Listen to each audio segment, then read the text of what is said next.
We've talked to a number of doctors here this weekend at the Health Freedom Yes. Expo, and they have similar stories that you have, that we've been able to do this, and it's been simple because of this and this. Yes. What is holding solutions like that back from becoming mainstream therapies? Okay, well, two reasons, Scott.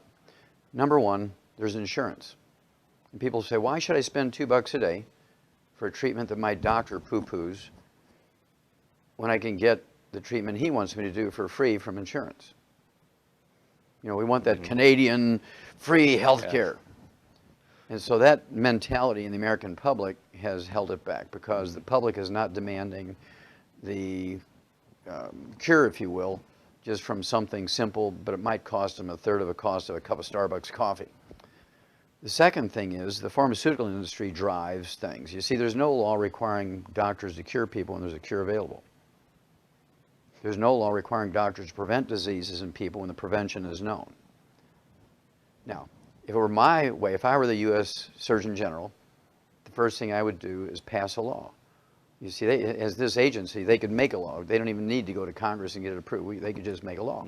Well, I would make a law by fiat. I would make a law that said that if there's a disease that is curable with anything, whether it's an herb or a drug or a nutrient, if it's curable and the physician just treated the symptoms as opposed to curing it, there was a cure available, I would put them in jail for a Class A felony for 25 years to life. And by the time you did it to the first 1,000 physicians, the rest of them would start recommending the cure, right? Because they wouldn't want to go to jail. But of course, that's not going to happen. The pharmaceutical and the medical lobby is too powerful, so that's not going to happen. So what has to happen is education. For the last 33 years, this is the 33rd year I've been doing this, Scott, giving free lectures, or 300 free lectures each year. 300 free lectures a year, okay, to educate people that they do have options. Well, it's only been in the last 2 years, with the financial meltdown, with the medical meltdown, that people have begun to say, well, what is this stuff you've been talking about, Wallach? Suddenly now they're interested, because if you lose your job, you don't have insurance. Suddenly now what they perceived of as a free treatment isn't free anymore, because they have to pay for it out of their own pocket. So now going to a doctor for a $10,000 knee replacement becomes unconscionable for them when they can fix it with a $2 a day nutritional supplement. You know, it's funny, you mentioned under your system, maybe put these doctors in jail. Yes. Maybe not to that extreme, but the opposite happens, where physicians like you or others that we've talked to get, you know, pushed aside, have their licenses taken away, get fired. Or get fired. Fired, yeah. I mean, so it's kind of happening in the reverse order right now still, isn't it? Yes, it's still happening incorrectly, because, of course, the pharmaceutical industry and the medical monopoly, it's a monopoly, is in control. They give more money to PAC committees, to legislators, than any other group there is, okay? And the thing that happens is, when you give that much money to legislators, suddenly now these guys are the only guys. Everybody knows that the medical system is the perfect and single worthy system, because it's the only system. Now, this was known 290 years ago. The first U.S. Surgeon General, a guy by the name of Benjamin Rush, who was an MD, realized that the different philosophies of medicine were fighting amongst each other. They were actually having gunfights in the street. Certain groups of medical doctors would take over a hospital and lock the doors, and the other groups of medical doctors would march down to the town armory and get a cannon and blow the door off. And they go in and have gunfights, because one was homeopaths and the other ones used herbs and the other ones liked physical medicine and stuff. They were literally having gunfights over this.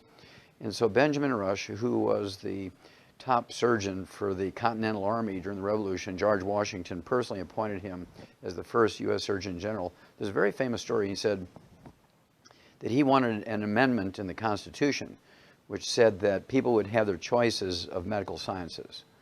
He said, if we don't have an amendment in the Constitution giving people their choice, free choice of which medical science they want, like their choice of religion and freedom of speech, he says, somewhere along the line, and I'm quoting him now, one class of men will take over the medical sciences, and it will be the Bastille of America. Now, his fears have become our nightmare 290 years later, because the free enterprise system has never taken place in the medical industry since the American Medical Association was formed. Everything they've done for the last 100 years was not to learn how to treat patients better. Everything they've done for the last 100 years has been designed to kill off all competition and make them the sole source of medical knowledge, the ones, the chosen ones, right? That was their goal, and they've become successful. And so the only way this is going to become undone is if people stop using this failed and corrupt system we know as our medical system. Right now, the average lifespan of Americans makes us 46th in the world in longevity. There's 45 other countries whose peoples live longer than us. We're 92nd in healthfulness. And we spend more money for health care than all the other 218 nations in the world put together. So their system is a failed and it's a corrupt system. And so again, the people are going to have to rise up here and choose to do things themselves, and then the medical system becomes unfunded. If nobody's using it, how can you justify funding them? And so this is how it's going to happen, because the pharmaceutical industry, the medical industry is so powerful, and they form what I call the unholy trilogy with the government. I'm talking about city, county, state, federal government, and the pharmaceutical industry and the medical system have formed this unholy trilogy. And they, according to the Center for Disease Control and their own journal, the Journal of the American Medical Association, 4.5 years ago, it was February 7th, 2007, they came out and said that these two agencies, the Journal of the American Medical Association and the Center for Disease Control, the federal agency that tracks these things, the medical doctors kill, injure, and infect 15 million of their patients every year in American hospitals and their private offices. 5.8 million in hospitals and 9.2 million in private offices. They kill, injure, and infect 15 million. They don't even get an OSHA ticket. They get a walk. Now, what if cab drivers were to do that? Everybody said, my gosh, I'm going to walk. Well, Roy, it's 50 miles to the airport. I'll just leave 3 days early, but I'm walking. I ain't getting in a cab. But yet people still line up to get this very dangerous, very ineffective. I mean, we rank 46th in the world in longevity and 92nd in healthfulness. The recipe is not a good recipe, Scott. So in terms of vitamins, supplements, you know, people want to take vitamin C, vitamin D. You've mentioned a couple minerals like copper and selenium. Yes. How do we know which one we might need for, you know, which one we might be deficient? Well, you need them all. You need them all, and here's why. And I don't like people cherry picking. When I ask them, I say, well, do you supplement? They say, well, yeah, I take vitamin C. Well, they're doomed to die 25 years early. They're going to have a whole briefcase full of terrible diseases and supplements, not supplements, but prescription drugs. And the reason is this. We need 90 essential nutrients, okay? 60 of which, 2/3 of which are minerals. Plants cannot manufacture minerals. Nutritional minerals, Scott, do not occur in a uniform blanket around the crust of the earth. They occur in a vein, if you will, kind of like chocolate and chocolate ripple ice cream. Okay. And so if you look at a field, the first row might have 18 minerals in it. 5 rows over, there might be 23. 5 rows over, there might be 3. 5 rows over, there might be 16. 5 rows over, there might be 0. Okay? Plants only need 3 to give the farmer the maximum yields in terms of tons and bushels per acre. Nobody pays a farmer for how many nutrients are in a food. Only tons and bushels, right? And so farmers don't care how many nutrients are in the field for the pasture, for the cows, or for the hay they get, or the grain, or what they sell for human consumption. They don't care.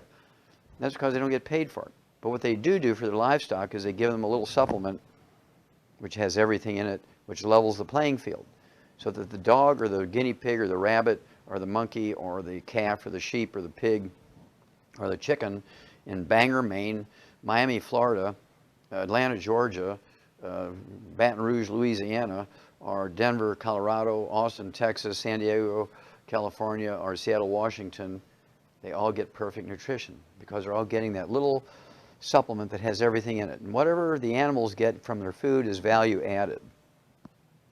Okay, so that's why we've been able to do all the things we've done in the animal industry. By humans, by contrast, they say, look, I'm eating well. I'm doing this whole organic thing. I'm doing this 4 food group stuff they got out now, but they've missed it. They had a chance. I was holding my breath and I was hoping, praying that they would get it right. But when they made this new plate instead of the pyramid, they missed it, because right in the center, those 4 quarters where they divided that plate up, there's, let's see, in the upper left one there's supposed to be all this fruit, and the lower one the veggies, and the upper right quadrant is supposed to be the Grains. grains, whole grains, and then the right bottom is supposed to be the meats Protein, and proteins and stuff. They missed it. They missed it 1,000 million miles, Scott. Because right in the center, 1989, my wife and I began to do the same thing. But right in the center, we put a little circle that has the 90 essential nutrients as supplements. Now, when you supplement that kind of basic premise they have now with the 90 essential nutrients, you'll have a perfect diet for everybody who eats. But now, in some places where they have the blue zones, are called, where people live a long time, serendipitously, by accident, they happen to live into a place that has lots of minerals in the soil. If they eat locally grown food from a farmer's market, they'll live to be an average of 90. But 2 counties over, where those veins are pretty anemic, they don't have much in them from the veins of minerals, those same people eating the same diet, not the same food from the same locations, but the same diet. Well, I'm eating tomatoes and salads, and you know, my spouse died at 62 instead of 90. I eat the same way those guys do, so it must be genetic. No. Their tomatoes have 18 minerals in it, your tomatoes only have 3. So unless you're supplementing to make up the difference, that's the problem. Because a tomato from Texas is not like a tomato from Florida, it's not like a tomato from the Imperial Valley of California or Denver, Colorado, or North Dakota. They're all different. And so you must, it's imperative that we level the playing field by supplementing. Supplements are the best insurance policy you can get because it will help you prevent and reverse 900 diseases. An insurance policy with Blue Cross Blue Shield or Hartford only pay the doctors when you screw up. They do not add any years to your life. They pay the doctor when you screw up. In fact, the more you use the medical system, the quicker you die.